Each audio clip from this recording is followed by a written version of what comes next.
Here's what I'm doing today. Just got a new camera, and I really want an excuse to use it and to experiment with it, and I have specific things that I want to do with it, but I also just want an opportunity to basically test it. So I just decided to sit here and informally talk about the last movie that I saw, which happened to be Free Guy.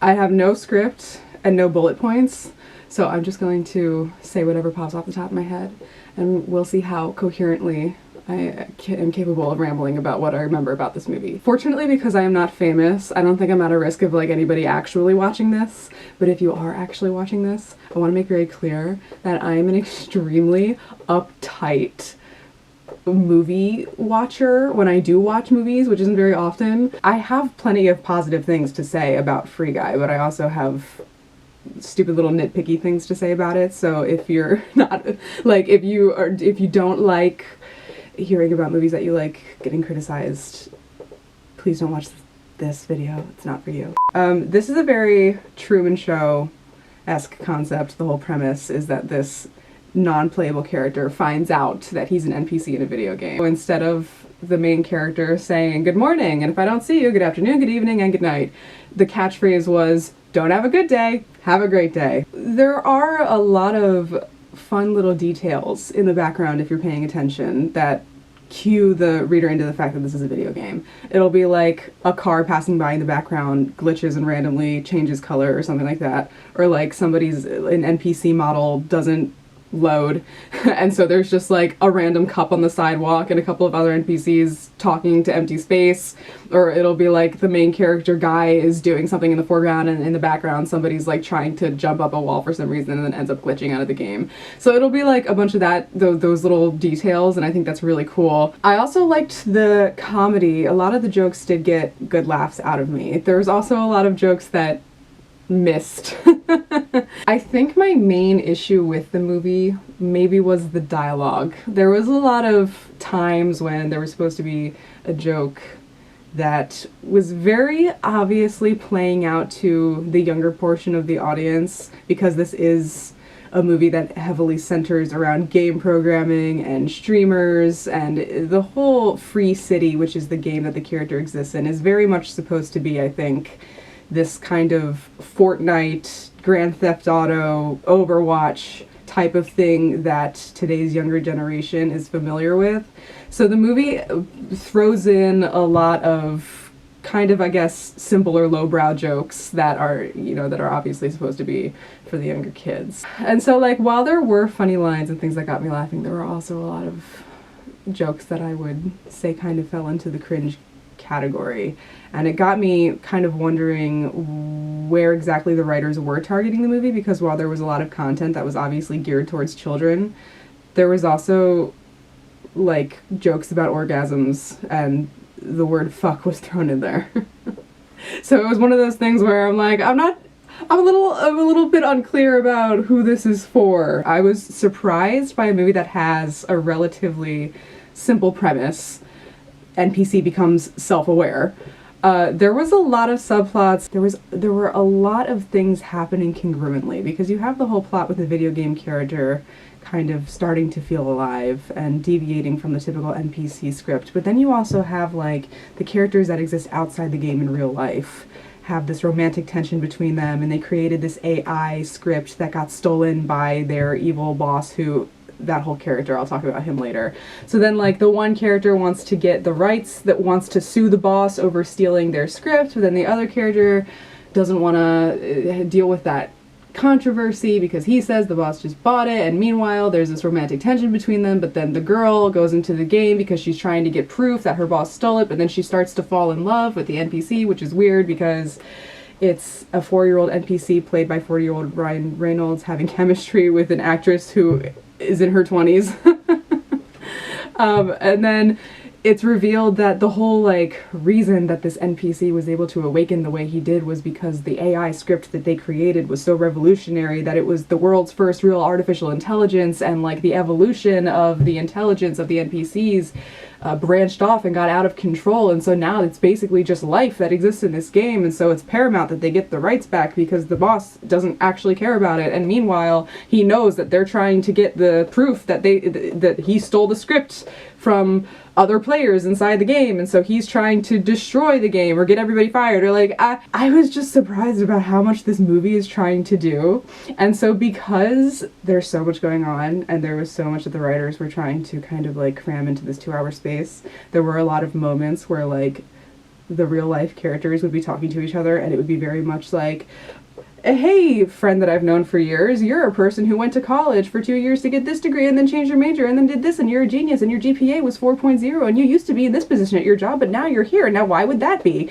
And like it was just like, this is exposition. Take this exposition, revealing all the character background through dialogue in this 2-minute space. And there was a lot of like moments that were like that, where it's like this dialogue is set up just so that the audience gets a crash course on like the character situation, because there's not a lot of time to reveal these things organically with how much the writers are trying to do, if that makes sense. There were also things about the premise of this movie where I think the writers backed themselves into some tricky corners. There were rules about this world and the video game that didn't make a lot of sense to me. It would be little details, like they would show gamers in real life corresponding and like saying their dialogue and it intercutting with the avatars that they're using inside the game, so that you understand there's that separation. But then like in one scene, they'll show this like skin in the game that is this big muscly guy with a mohawk and like a bandolier and all that stuff, and they'll cut to like 9-year-old girls playing it in real life, which is very funny. And I also like how much they normalize the whole idea of like young girls being in gaming too, and it's not like every gamer who was showed in this game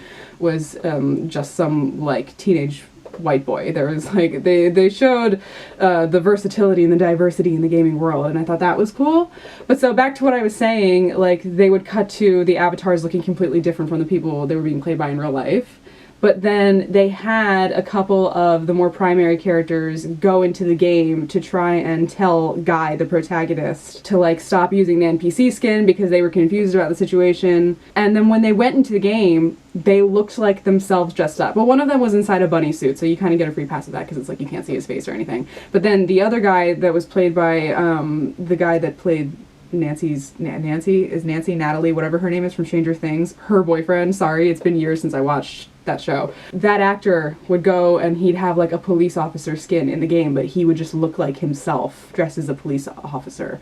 So it's like, and also the girl, his girlfriend but not girlfriend, Millie, when she went into the game, she looks like herself just in different hair and clothes.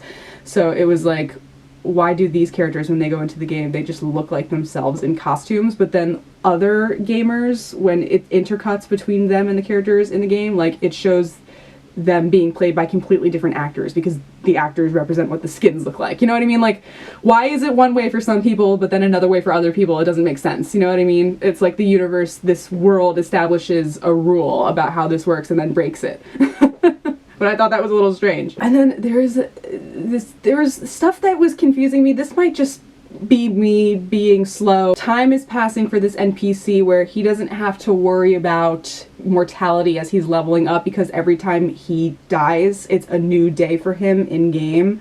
But then like, I don't understand how the passage of time works for the other characters. So it's like if he just dies every 5 minutes in the game, and that's a new day for him every day, is that only like 5 minutes of time that is passing for a person in real life? So if there are players existing alongside the main protagonist in the game as he's experiencing new days over and over again and everything is resetting, they're not perceiving that. So it's like, I said I'm having a hard time understanding how that works.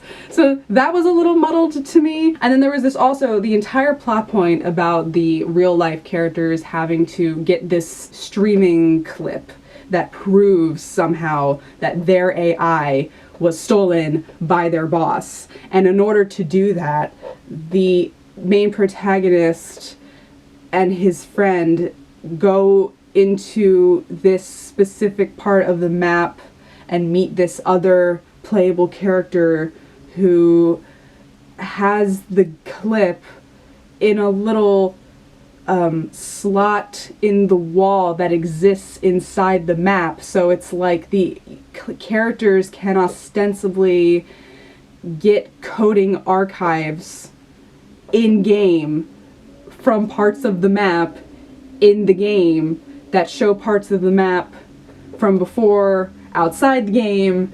And like, I don't know if it was supposed to be some kind of hacking metaphor or if this is explicable via some game rhetoric that I don't understand because I'm not an expert at these things, or if it was just like they needed to make it simple for the characters to be able to acquire this clip, so it just got reduced down to you go to this certain building in the game and this playable character knows where this archive is and can just take it out of the wall. That for some reason this is an achievable object in the map in the game, and it's not like they have to hack meta contextually to be able to get it.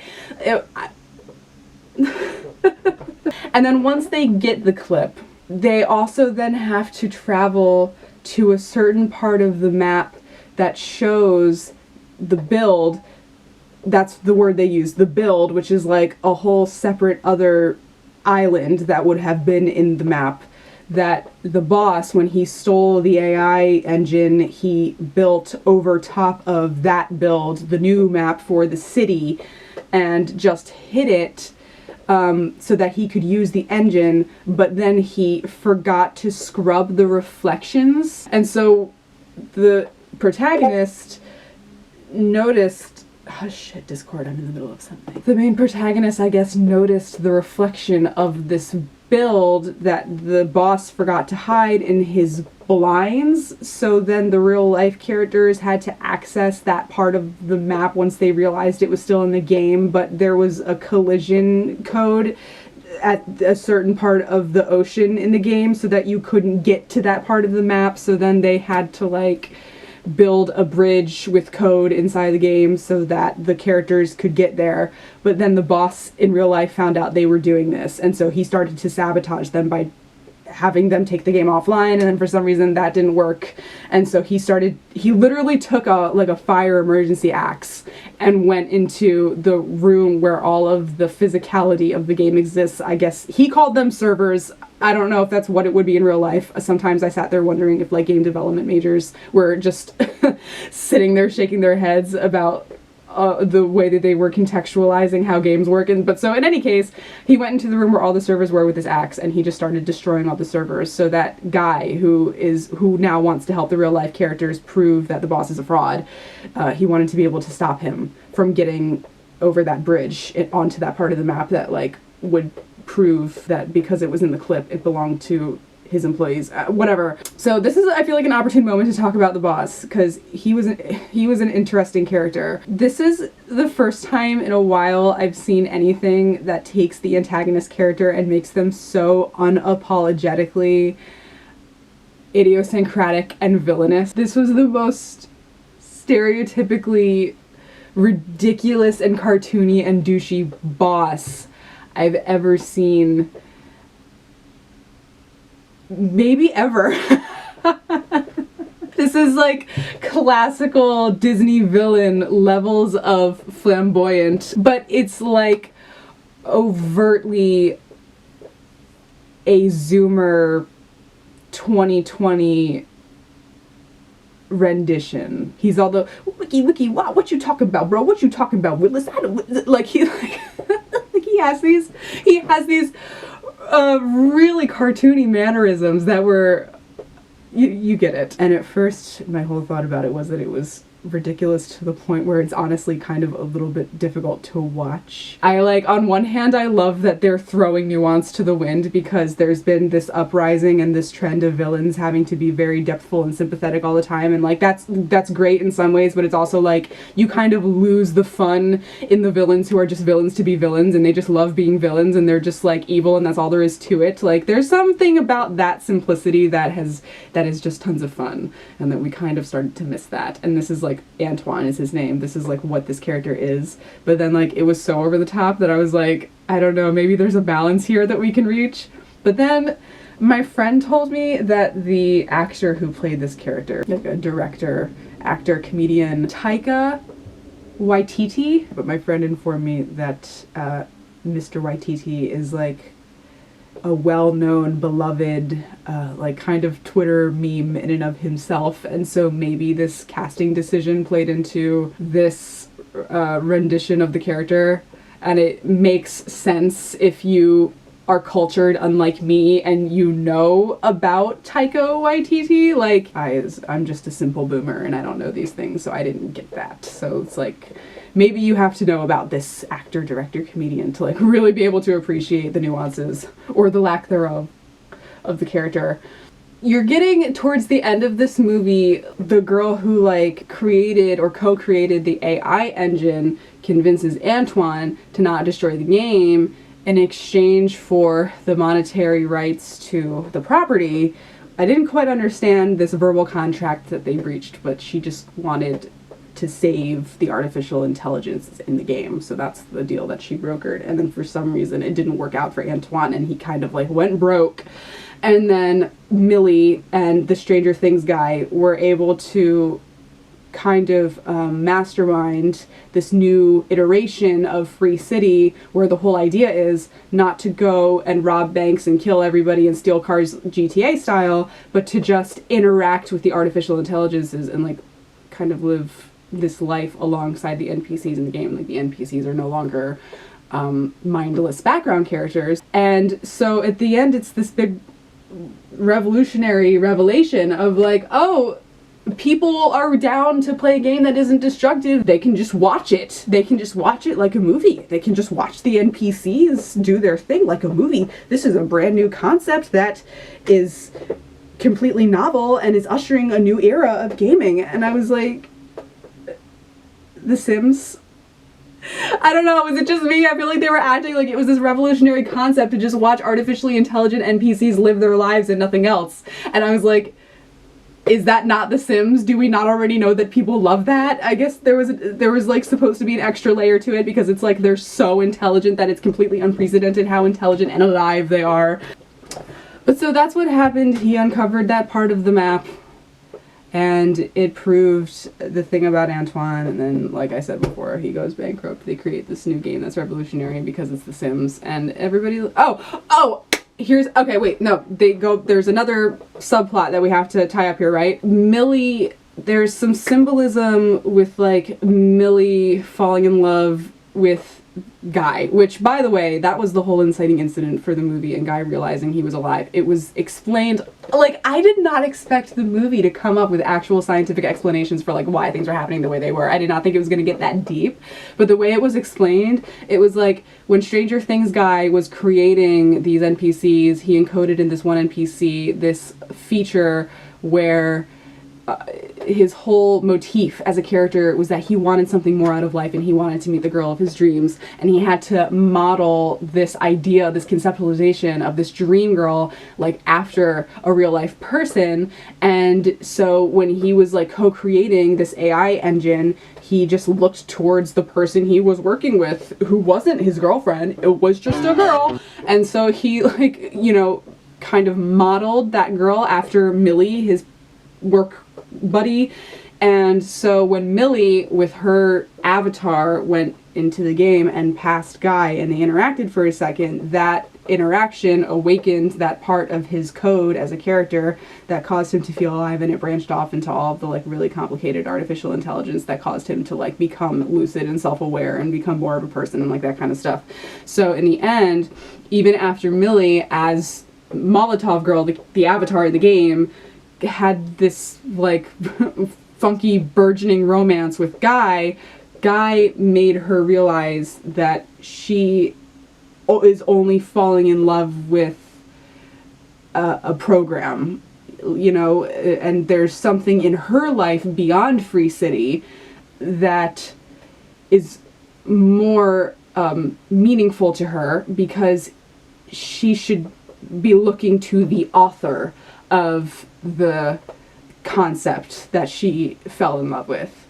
And that Guy saying that to her makes her realize that like the man of her dreams all this time wasn't Guy, but it was the person who created Guy, which is Stranger Things Man. So she goes and embraces Stranger Things Man in a cafe. It's very cute and romantic, and I guess they ride off into the sunset and get married and live happily ever after. It's not that bad, it's just Just like, of course, we couldn't have anything else. And it was funny, too, because there was a lot of little lines in the movie that were alluding to the very popular, like, socio-political kind of talking points of today, with, like, the one character says to Stranger Things guy, like, oh, man, your story is so full of, like, white privilege, I don't want to hear it. And then it'll be, like, later on, Stranger Things man says to Millie, there's an NPC who got a degree in gender studies and wrote a very convincing dissertation about the patriarchy, and like it was preachy in some parts, but overall it was actually pretty good. And like there is another moment where a guy says to this female NPC about one of the playable characters, you don't have to be with that guy, you can be with like some other guy. And the woman NPC was like, or I could be with not any guy. And guy is like, yeah, most of them are horrible. Which was funny. I mean, it was not that it was a bad line or that these things were bad. I mean, they were good, it's fine, but it was like, I just found it interesting how there was all of this rhetoric and talking points in the game about like modern leftism and like all these social movements and so on and so forth, but then like the whole crux of the movie was like the stereotypical straight romance. Of course. I think I've said my piece about this movie. To people who are less mordant and uptight than me, it's a perfectly fine movie. I'm sure that a lot of kids will love it. There's plenty of like streamer and gamer cameos in the movie. There's the Jacksepticeye, there's Pokimane, there's plenty of other gamers and streaming celebrities that I'm not cultured enough to even know about, so I'm sure there's plenty of like little details and homages that I missed. There were Portal references, Half-Life 2 references, all that kind of stuff, so there's definitely like plenty of like nerd hints and nerd culture things that people, especially young people, can enjoy. So it's a lot. It's a wild ride. There's a lot going on, but it's enjoyable. It's entertaining. I was entertained the whole time. Anyway, I think I'm done rambling about this. I don't know if I'll ever even post this online. I just wanted to sit in front of my new camera and talk. So if I do post it online and you are watching it, I can't believe you got through this whole video. Your attention span is amazing. Congratulations. Other than that, I think I'm done. Goodbye. Have a nice day.